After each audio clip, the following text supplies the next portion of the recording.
नमस्कार दोस्तों, wealth take pro channel में आप सभी का स्वागत है।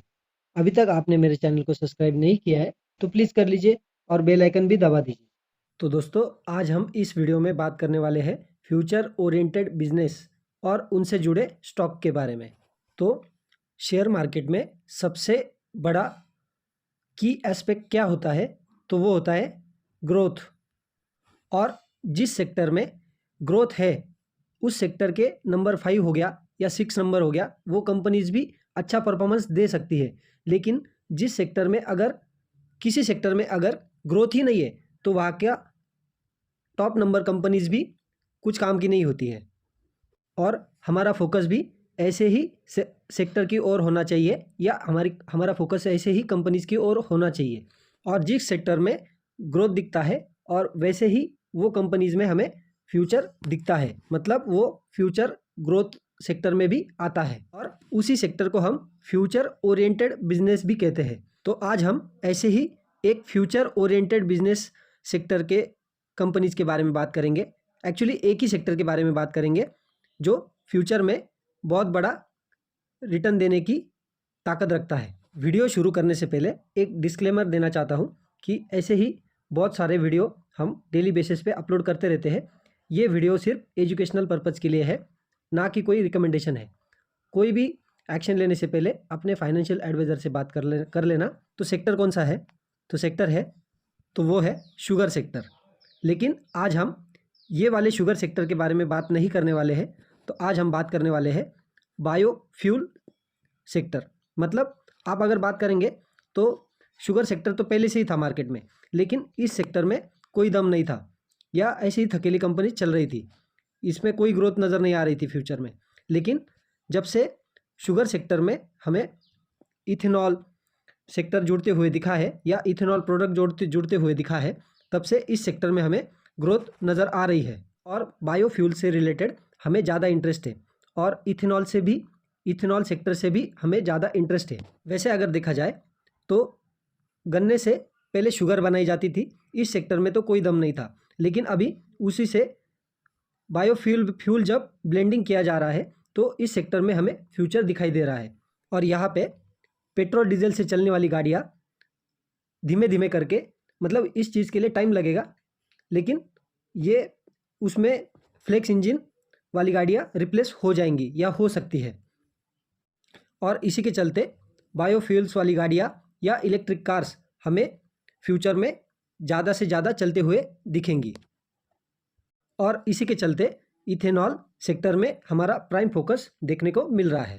यहाँ पे हम बात करें तो शुगर कंपनीज हमें पिछले कुछ समय में अच्छी भागती हुए दिखी है। एक आध दो जगह पे हमें लाल निशान देखने को मिल सकता है, लेकिन ज़्यादातर कंपनीज ने हमें पिछले कुछ सालों में अच्छे रिटर्न दिए हैं। लेकिन यहाँ पे सवाल आता है कि इन कंपनीज ने यहाँ पे हमें अच्छे रिटर्न क्यों दिए हैं। और इस सेक्टर में अगर कंपनीज भागती है, मतलब शुगर सेक्टर में अगर कंपनीज भागती है, तो इसमें 2-3 ही बड़े रीज़न होते हैं।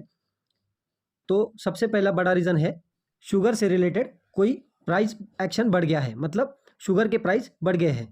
तो दूसरा रीज़न है कि शुगर का प्रोडक्शन गिर गया है। और जो दूसरा रीज़न है कि शुगर का प्रोडक्शन गिर गया, तो अल्टीमेटली ये रीज़न पहले रीज़न की ओर चला जाएगा। मतलब शुगर का अगर प्रोडक्शन गिरता है तो अल्टीमेटली उसके दाम भी बढ़ते हैं। और शुगर की तो आपको पता ही है कि मांग मार्केट में कितनी है। हर घर में शुगर की ज़रूरत होती है, तो मांग तो उतनी होती है, नीड तो उतनी ही होती है, लेकिन प्रोडक्शन अगर गिर जाता है तो उसके दाम बढ़ जाते हैं। सप्लाई कम है और डिमांड ज़्यादा है तो कंपनीज का रेवेन्यू ज़्यादा ग्रोथ होती है।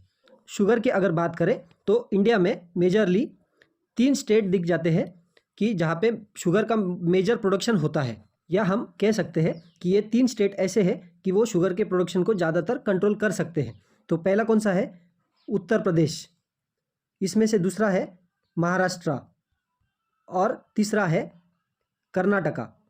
तो ये 3 स्टेट ऐसे हैं कि यहाँ पे शुगर का प्रोडक्शन ज़्यादा होता है। और इन 3 स्टेट में अगर शुगर से रिलेटेड कोई भी नेगेटिव खबर आई, नेगेटिव खबर का मतलब है कि प्रोडक्शन अगर कम हुआ तो अल्टीमेटली शुगर के शेयर्स भागना शुरू कर देते हैं। अगर महाराष्ट्र के रीजन की बात करें तो महाराष्ट्र से ये न्यूज़ आ रही है कि महाराष्ट्र में शुगर का प्रोडक्शन लो हो गया है। तो आप समझ ही सकते हो कि अगर किसी चीज़ का प्रोडक्शन अगर कम हो रहा है, मतलब सप्लाई अगर कम हो रहा है और डिमांड ज़्यादा है, तो अल्टीमेटली उसका प्राइस भी बढ़ जाता है। लेकिन पहले ही मैंने वीडियो के शुरुआत में ही मैंने आपसे कहा था कि ये इस सेक्टर में हमें कोई इंटरेस्ट नहीं है, क्योंकि ये नॉर्मल शुगर से जुड़ा हुआ बिजनेस है।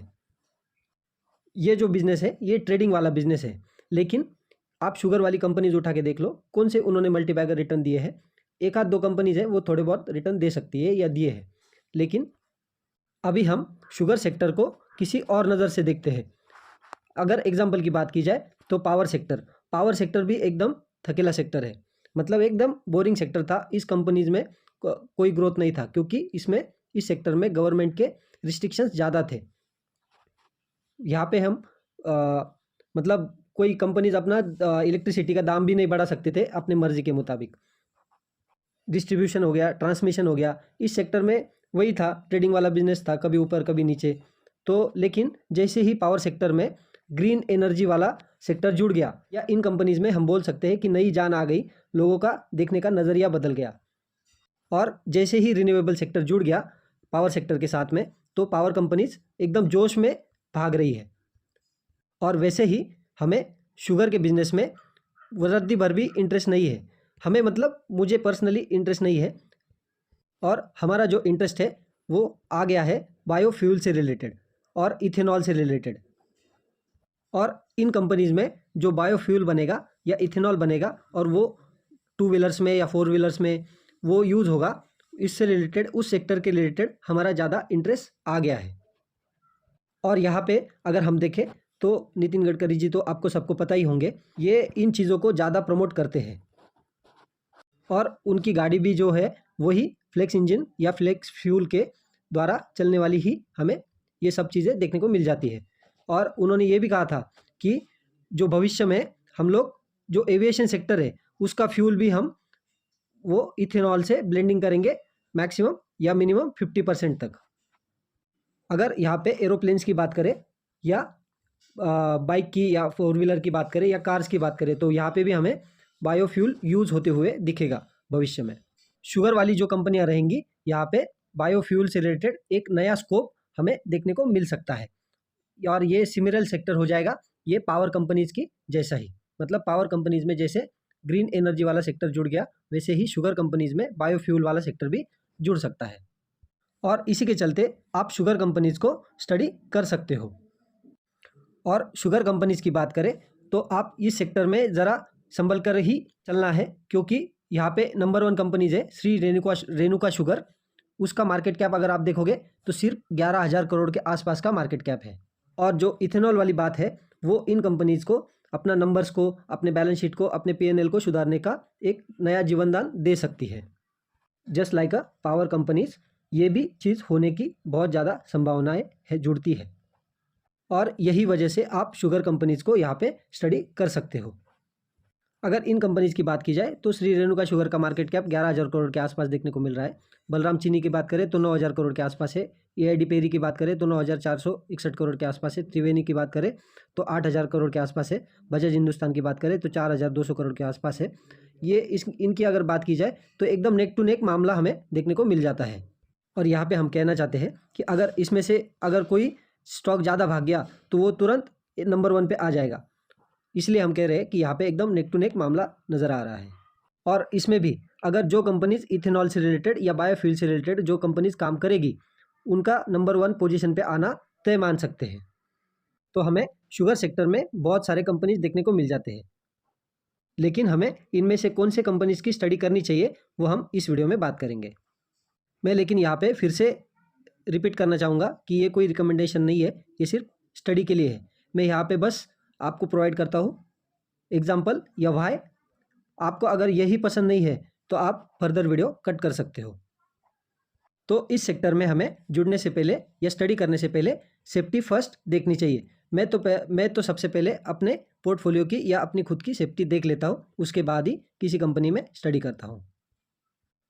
इस सेक्टर की बात करें तो मुझे ये लगता है कि ये थोड़ी बहुत अच्छी कंपनी है, जो है AID पेरी। तो आज के दिन लास्ट ट्रेडिंग सेशन के दिन आप देख सकते हो कि लगभग 8 साढ़े 8% भागा था। अगर इनका मैक्सिमम चार्ट पैटर्न भी देखेंगे आप तो इतना कोई खास चार्ट पैटर्न हमें देखने को नहीं मिलता है, लेकिन अल्टीमेटली ये ऊपर ही जा रहा है। लेकिन आप वोलेटिलिटी आप देख सकते हो कि कितनी ज़्यादा है इसके चार्ट पैटर्न में। आप यहाँ पे एक्सपेक्ट नहीं कर सकते हो कि कोई बड़ा या सुपर डुपर स्टॉक होगा, लेकिन यहाँ पे एक नंबर वाला स्टॉक, नंबर 1 वाला स्टॉक भी 11,000 करोड़ का मार्केट कैप रखता है। तो ये भी कंपनी 8,500-9 हज़ार करोड़ के मार्केट कैप के हिसाब से ही काम कर रही है। लेकिन क्यों EID पैरी ही क्यों? और यहाँ पे हम सेफ्टी की इसलिए बात कर रहे हैं क्योंकि इनकी पेरेंट जो कंपनी है वो है मुर्गप्पा ग्रुप। कल के वीडियो में भी हमने देखा था कि CG पावर हो गया, ट्यूबी इन्वेस्टमेंट हो गया, तो इसी ग्रुप से ये कंपनी बिलोंग करती है जो है मुर्गप्पा ग्रुप। और ये ग्रुप है लास्ट 123 ईयर से हमें ये ग्रुप देखने को मिल जाता है, बहुत ही बड़ा ग्रुप है। और इसीलिए हम कह रहे हैं कि आप इस कंपनी के लिए स्टडी कर सकते हो। मैं यहाँ पे बार बार कह रहा हूँ कि ये कोई रिकमेंडेशन नहीं है, ये बस स्टडी करने के लिए हम बोल रहे हैं। इथेनॉल से रिलेटेड प्लांट की बात करें तो प्राज इंडस्ट्री के पास इथेनॉल प्लांट के रिलेटेड ग्लोबल लेवल पे ये अच्छा काम भी कर रही है। अगर प्राज इंडस्ट्रीज़ के मार्केट कैप की बात करें तो 11,000 करोड़ के आसपास का मार्केट कैप हमें दिखने को मिल जाता है। और शेयर होल्डिंग पैटर्न की बात करें तो हमें प्रमोटर यहाँ पे 32.82% हमें प्रमोटर दिख जाते हैं। यहाँ पे FIS 17.83% है, DIS 7.83% है और पब्लिक 41% के आसपास है। लेकिन यहाँ पे आप देख सकते हो कि यहाँ पे प्रमोटरशिप केवल 32% ही आसपास नज़र आ रहे हैं। तो अगर आपको शुगर कंपनीज में जाना ही है या स्टडी करनी है, इन कंपनीज को आप स्टडी कर सकते हो, लेकिन इस सेक्टर में रिस्क भी ज़्यादा है। मैं यहाँ पे अगेन कहना चाहता हूँ कि फ्यूचर ओरिएंटेड बिजनेस में जितनी संभावना ग्रोथ की होती है उतनी ही संभावना रिस्क की भी होती है। अगर वो सेक्टर अगर नहीं चला फ्यूचर में तो अपना पूरा कैपिटल ही पूरा बर्बाद हो जाता है। हम ये क्यों कह रहे हैं? क्योंकि इस सेक्टर में अगर लोगों ने इस सेक्टर को अडॉप्ट किया और डिमांड बढ़ी तो इनके शेयर प्राइस आसमान छू जाएंगे। लेकिन इसका अगर उल्टा हुआ, क्योंकि मार्केट ने अगर इन चीज़ों को अडॉप्ट नहीं कर सका या कुछ प्रॉब्लम्स आ गए तो यही कैपिटल हमें बर्बाद भी कर सकता है। या हम यहाँ पे कह सकते हैं कि वही स्टॉक कई सालों तक एक ही जगह पे रह सकते हैं और इन स्टॉक्स में यही रिस्क ज़्यादा होता है। और इसमें सबसे जो बड़ी बात है वो है ये जो सेंट्रल गवर्नमेंट है ये इन चीज़ों को सपोर्ट कर रही है, इसलिए ये ग्रोथ हमें दिख रही है या फ्यूचर में संभावनाएं दिख रही है। लेकिन अभी इलेक्शन का जो पीरियड चल रहा है इसमें कौन सा सरकार, कौन सी सरकार आएगी, कौन सी नहीं आएगी या कितने परसेंटेज से सरकार बनेगी वो हमें नहीं पता है। और ये सारी चीज़ें मैटर करती है या करेगी। तो ऐसा नहीं है कि आप कुछ भी हवा में जाके किधर भी इन्वेस्ट कर लो या स्टडी कर लो, ऐसे नहीं होता है। तो इन पॉइंट्स को आपने स्टडी करने से पहले आपने कंसिडर करना है और स्पेशली इलेक्शन ईयर्स में आपने इन चीज़ों को कंसिडर करना ज़रूरी होता है। तो आशा करता हूँ दोस्तों कि ये वीडियो आपको हेल्पफुल लगा होगा और आप चाहो तो इसको लाइक एंड शेयर भी कर सकते हो। चलिए मिलते हैं नेक्स्ट वीडियो में। जय हिंद, वंदे मातरम।